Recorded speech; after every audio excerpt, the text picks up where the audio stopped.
Olá pessoal, bem-vindos à nossa aula de Matemática 1, aula 12. Vamos continuar com os corpos redondos. Já começou, já dei uma aulinha para vocês de prismas, começou alguma coisa com cilindros e tal. Eu vou continuar com os corpos redondos. O que são corpos redondos? Na verdade são aqueles que podem ser formados, ou são chamados assim, porque podem ser formados através da rotação de alguma figura. Já comento com vocês, quer ver? Vamos para a telinha lá para deixar mais claro isto para todos. Tá lá, apresentação, telinha.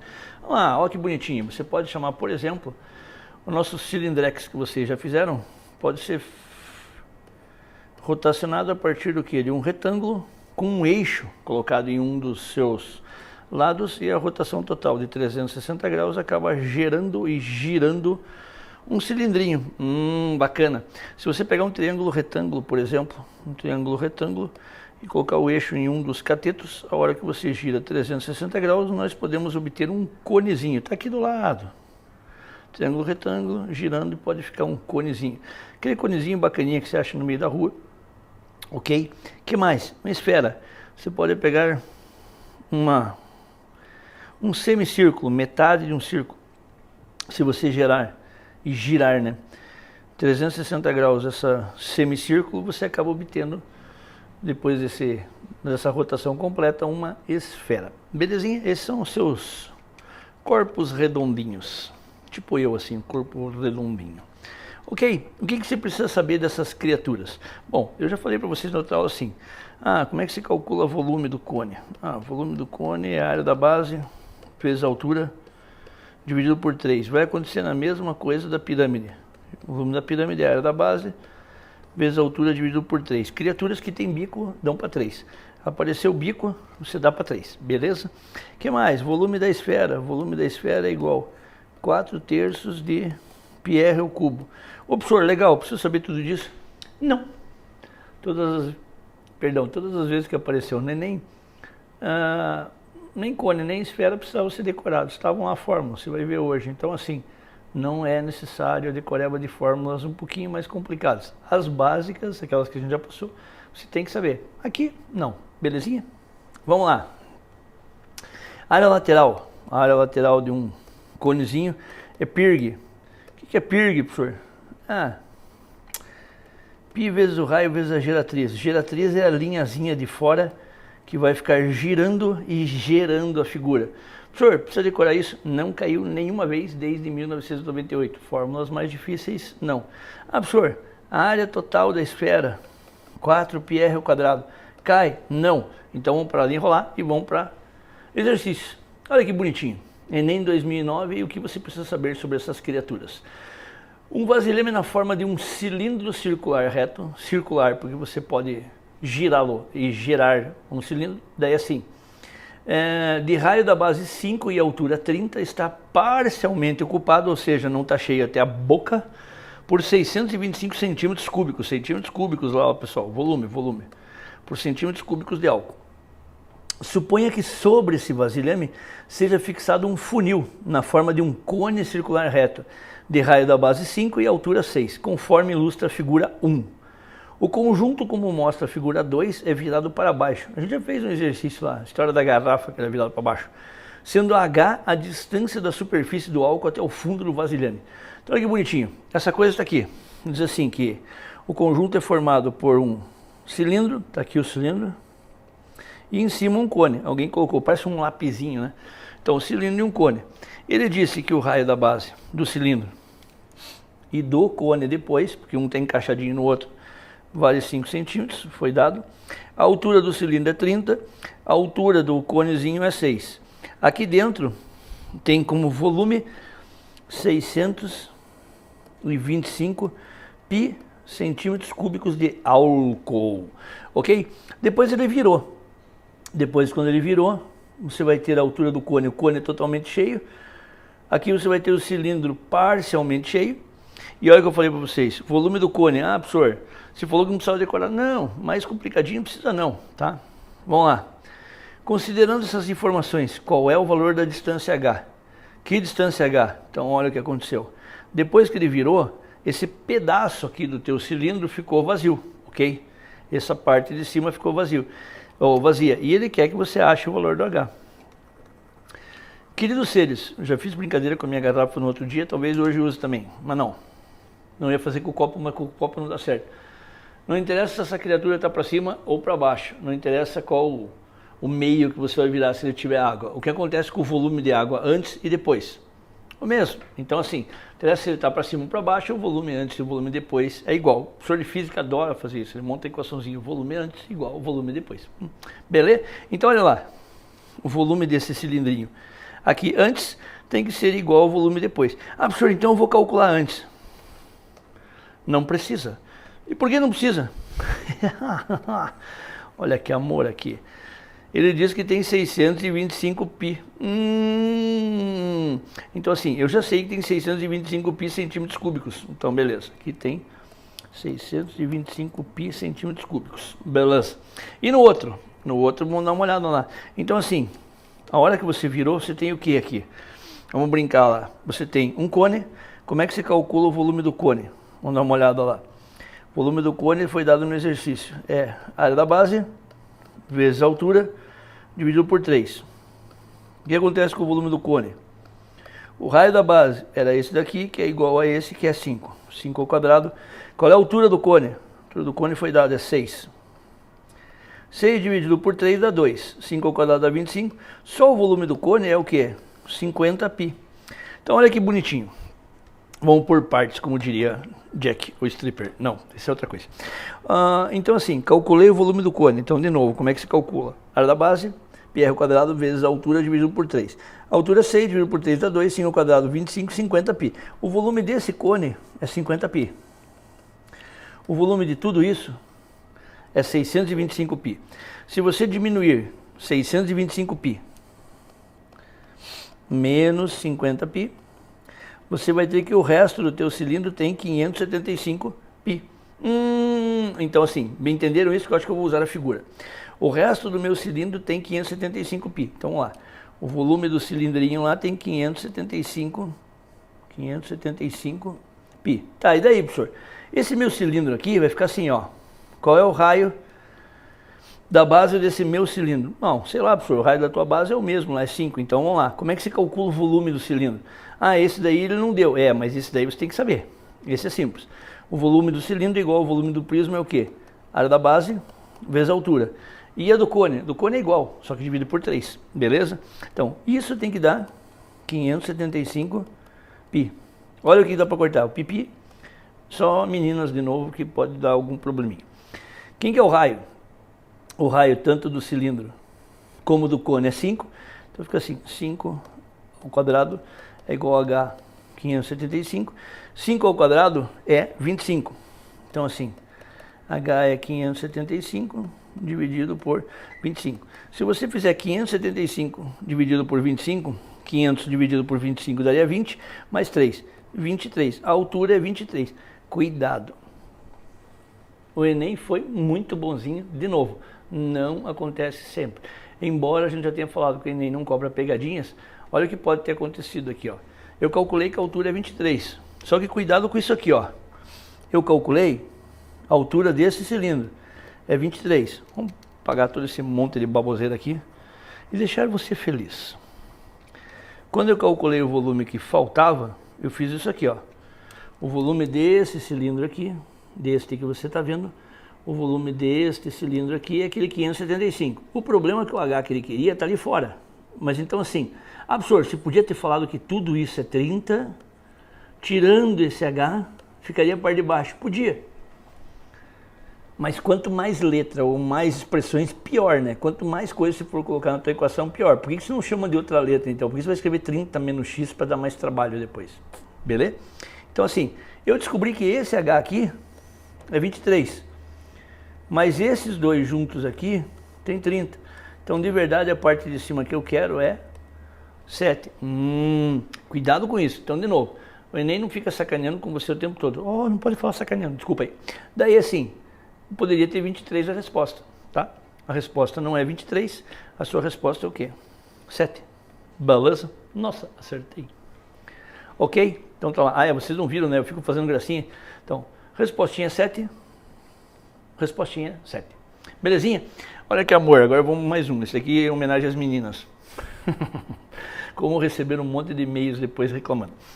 Um chefe de cozinha utiliza um instrumento cilíndrico afiado para retirar parte do miolo de uma laranja. Em seguida, ele fatia toda a laranja em secções perpendiculares ao corte, feito pelo cilindro. Senhor, que lindo isso. Então assim, imagine meu óculosinho de novo, várias aulas ele me acompanha, porque tem uma hora que eu não consigo ler mais. O eixo no meio da embalagem está aqui. Se eu quiser fazer cortes perpendiculares ao eixo, eles vão ser assim, paralelinhos um ao outro, só que fazendo 90 graus ao eixo. Então, perpendiculares ao eixo, fazendo 90 graus com o eixo. Beleza? Voltemos agora com a programação normal. Em seguida, ele fatia toda a laranja em secções perpendiculares ao corte feito pelo cilindro. Considere que o raio do cilindro e da laranja sejam iguais a 1 e a 3. O raio da laranja, o raio do cilindro, parece que a laranja é uma esfera, embora não seja, mas acredite que é. Tenha fé, irmão. Tá? Vamos lá. Então olha que bonitinho. Criatura, coloca esse troço aqui. Quem é mais velhinho vai lembrar que tinha uma porcaria que eles vendiam na rua. Você pegava uma laranja, rosqueava essa porcaria, depois você apertava a laranja e saia suco ali dentro. Entendeu? Assim, você colocava um cilindrinho ali no meio, ele parecia uma torneirinha, e depois ficava esmagando a laranja para ter suco direto. Era um lixo aquele troço. Mas é o que ele fez aqui, ó. Pegou a laranja, colocou esse cilindro. Esse cilindro na laranja fez um furico. Não podia escrever furico não, mas fica furo. Daí assim, cada vez que você fez um corte perpendicular, como corte? Você fatiou assim, ó. O cilindro está de fianco, que nem fala o povo. O cilindro está de ladinho e você fez os cortes assim. Quando você fez os cortes assim, acabou saindo um naco de, um pedacinho de laranja. Sabe quando você vai fazer aqueles drinks e daí você deixa aquela laranjinha pendurada no copo? É isso aqui. O cara fez uma fatiazinha de laranja, só que essa fatiazinha de laranja faz 90 graus com o cilindrinho ali, beleza? Apaguemos. Daí, eu já sei que o raio da naranja é 3 centímetros e o raio do furico é 1 centímetro. Era o raio mesmo ou era o diâmetro? Sabendo que o raio é o raio. Olha que bonitinho.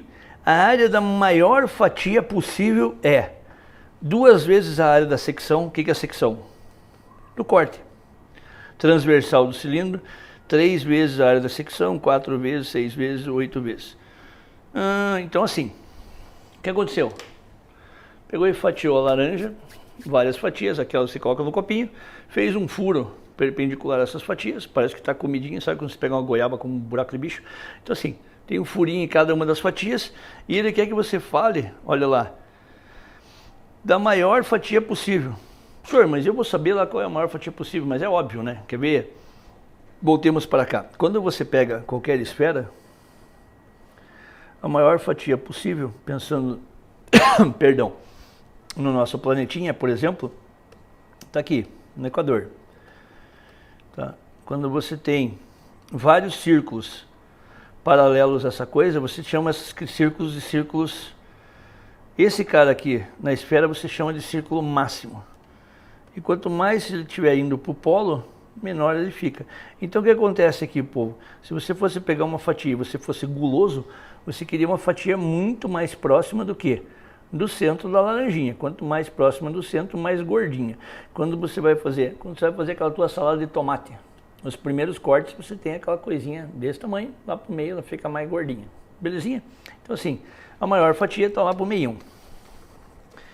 E daí ele quer saber o seguinte, olha lá, ele quer que você compare a área da maior fatia possível é quantas vezes da menor. Pera aí, só que assim, cuidado com uma coisa.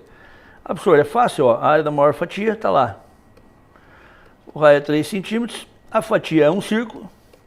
Para calcular a área do círculo, embora seja uma esfera, mas a área do círculo é fácil, é πr ao quadrado, a área do círculo, π vezes 3 ao quadrado, a área do círculo, 9π.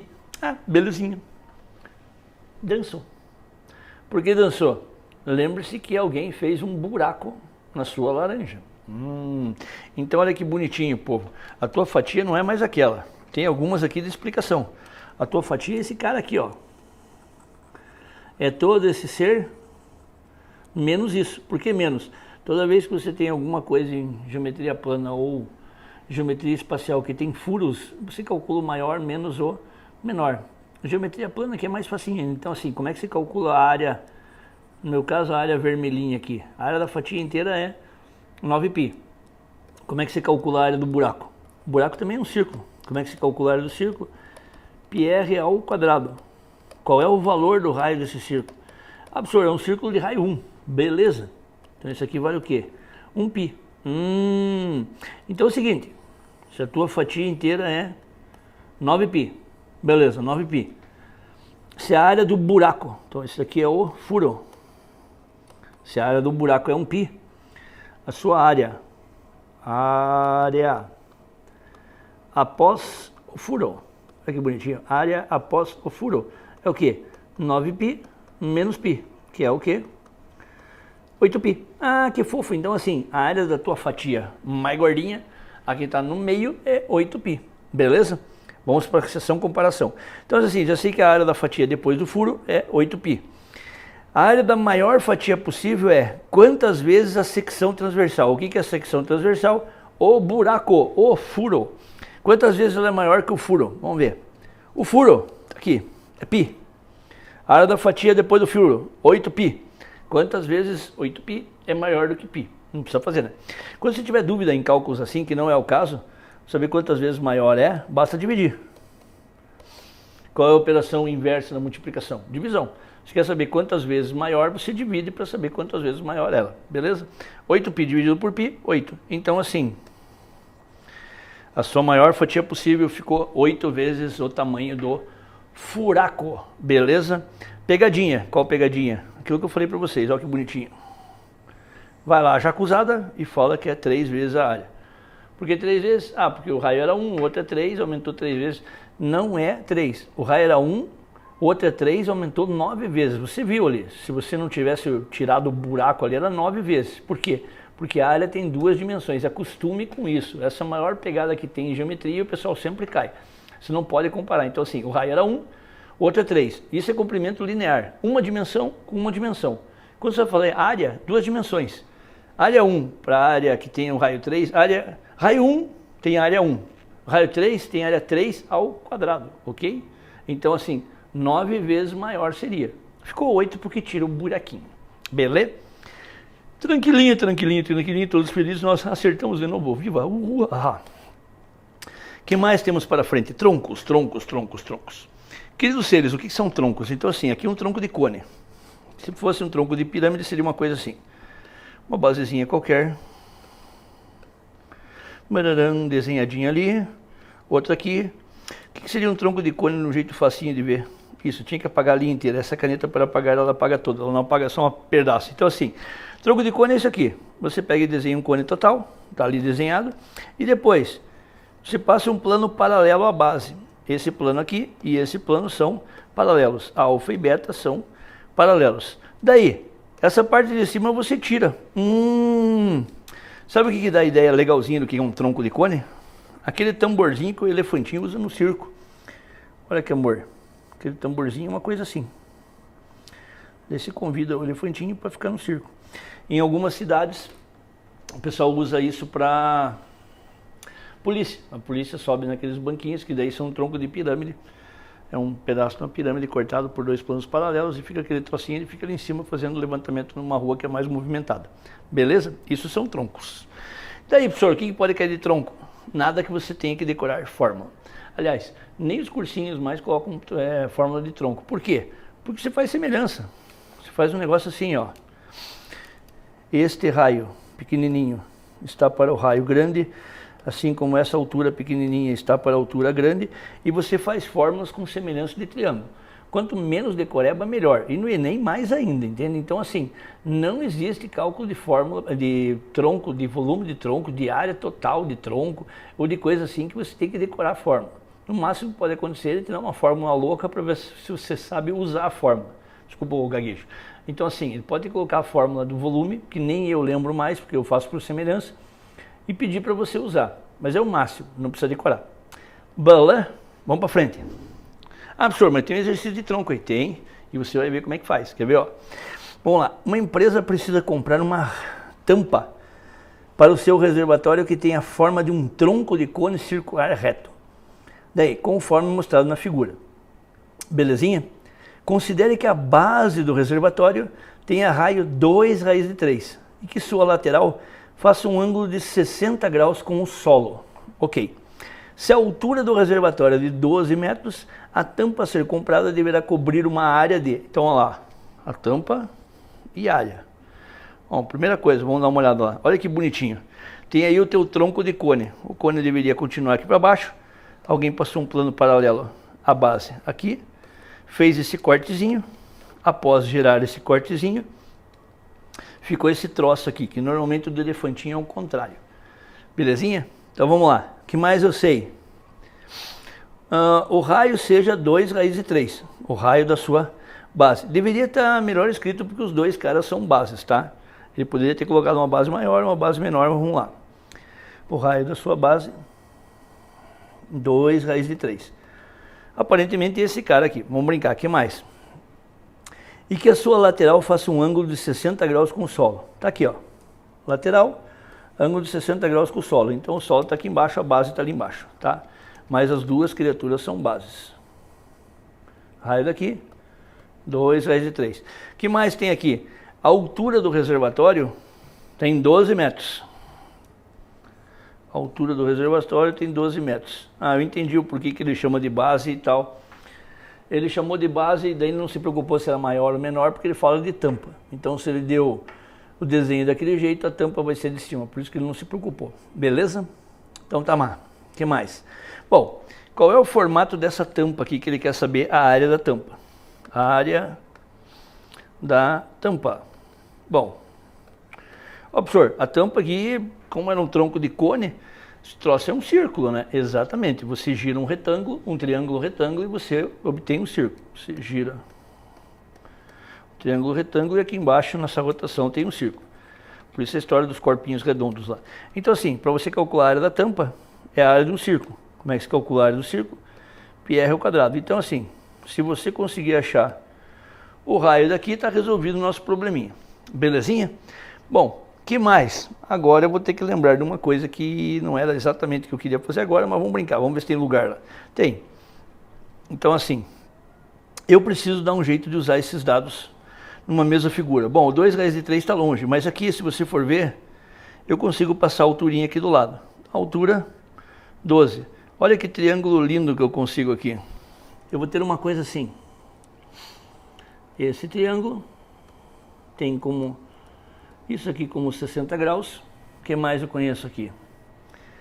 Eu conheço aqui em cima. Achei lá. Eu sei que isso aqui é 12. E eu não sei nem quanto vale a hipotenusa e nem quanto vale essa base. Professor, para que isso? Já mostro. A partir da hora que eu baixei isso daqui, eu sei que num tronco de cone, se você ligar esses centros e baixar essa altura, isso aqui é um retângulo. Tá, e daí? Essa medida aqui embaixo e essa medida aqui em cima são iguais. E a medida aqui em cima é o quê? O raio. Ah, beleza. Então se eu achar todo esse pedaço aqui de baixo, eu acabo descobrindo quanto vale o raio lá em cima. É isso? É exatamente isso. Beleza? Mas uma parte desse pedaço eu já sei. É o raio pequenininho. Exatamente. Vale 2 raiz de 3. Falta eu achar esse outro pedacinho aqui, que eu vou chamar de x. Vamos para lá. Então assim, falta eu achar esse x aqui. O que você é obrigado a lembrar? Eu vou voltar numa outra aula e falar isso com mais calminha, tá? Mas você é obrigado a lembrar de trigonometria num triângulo retângulo. E isso cai, não com muita frequência, mas tem aparecido. Então assim, eu lembro assim, mentalmente de 98 até hoje, uns 4 ou 5 exercícios. Mas quando cai é útil e é bom você saber, tá? Então vamos lá. O que eu sei? Existem razões trigonométricas. O que são razões? Razões são divisões. Razões trigonométricas, 3 delas. Uma delas é chamada de seno de um ângulo. Vou chamar alfa de ângulo aqui. O que é seno de um ângulo? Cateto oposto sobre hipotenusa. Vamos escrever direitinho. Ó. Cateto oposto sobre hipotenusa. Outra razão trigonométrica. Cosseno de um ângulo. Cosseno de um ângulo é uma razãozinha que divide cateto adjacente sobre hipotenusa. Cateto adjacente sobre hipotenusa. E um último que você chama de tangente. E a tangente de um ângulo qualquer é uma razão entre cateto oposto e cateto adjacente. Cateto oposto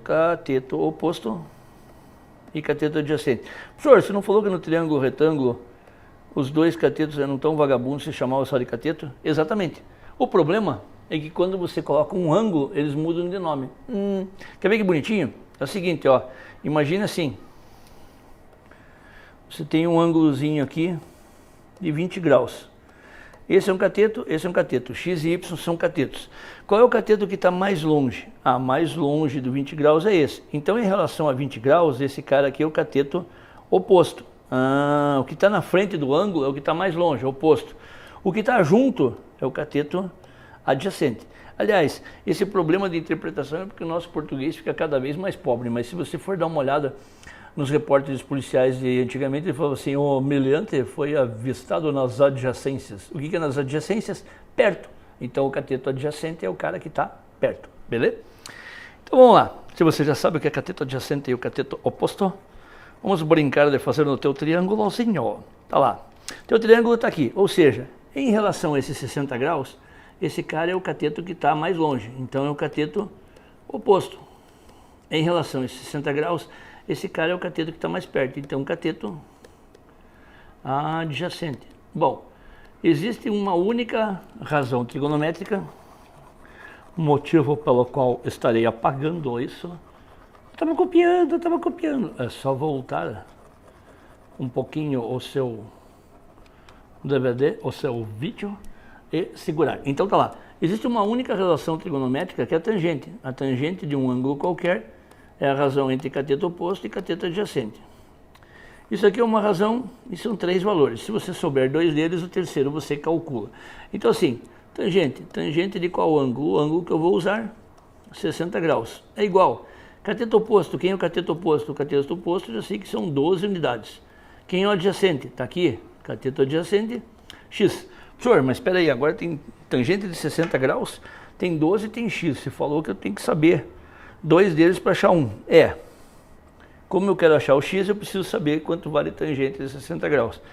Tem musiquinha da Xuxa, musiquinha do Natal, eu me recuso a cantar esses troços, principalmente que a voz é horrorosa.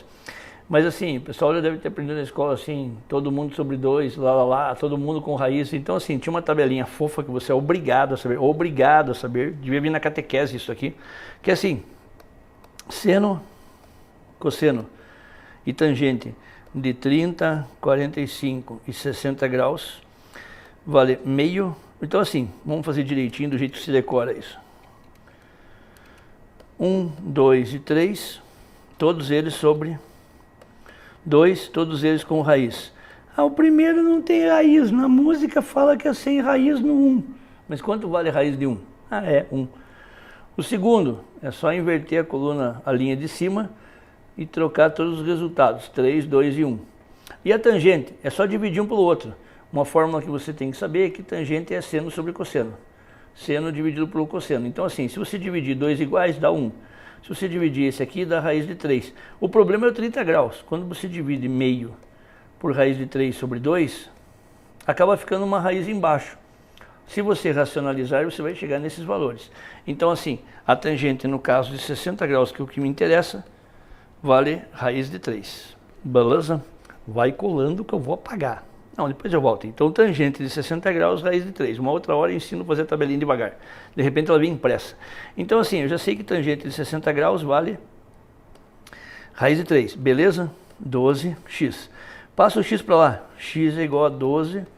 Passo raiz de 3 para cá. Problema, eu tenho que racionalizar. Multiplicar em cima e embaixo pela raiz. Quando se multiplicar, fica assim. 12 raiz de 3 sobre 3, porque raiz de 3 vezes raiz de 3 embaixo dá raiz de 9, e raiz de 9 é 3. Simplificando, 4 raiz de 3. Nossa, professor, tudo isso? Tudo isso. Tudo isso para você chegar até aqui, apaga. Vamos lá, tudo isso para você chegar até aqui e descobrir que o seu pedacinho aqui de baixo, que esse x aqui, é 4 raiz de 3, 4 raiz de 3. Então esse pedaço mais esse pedaço dizem que o raio de cima é 6 raiz de 3. Por quê? 2 dessa coisa mais 4 dessa coisa dão 6 coisas. Horas depois, então a área do círculo é π vezes 6 raiz de 3 ao quadrado. Como é que você eleva isso? Eleva o de fora, 36. Eleva o de dentro, corta a raiz. 36 vezes 3 dá 108. Com o π, 108 π. Essa é a área da tampinha. Espero que ele não tenha usado nada com... Não usou. 108 π metros quadrados. Tcharam! Acertei. Então, assim, últimas recomendações. Saiba a tabela, dê uma olhada lá. Assim, professor, como é que é o nome disso aí?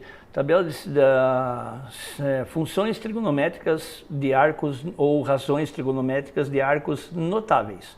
Notáveis porque você tem que saber, beleza? Então assim, nas próximas a gente tenta colocar mais um triângulozinho para você relembrar isso. Um abração para todo mundo, até lá!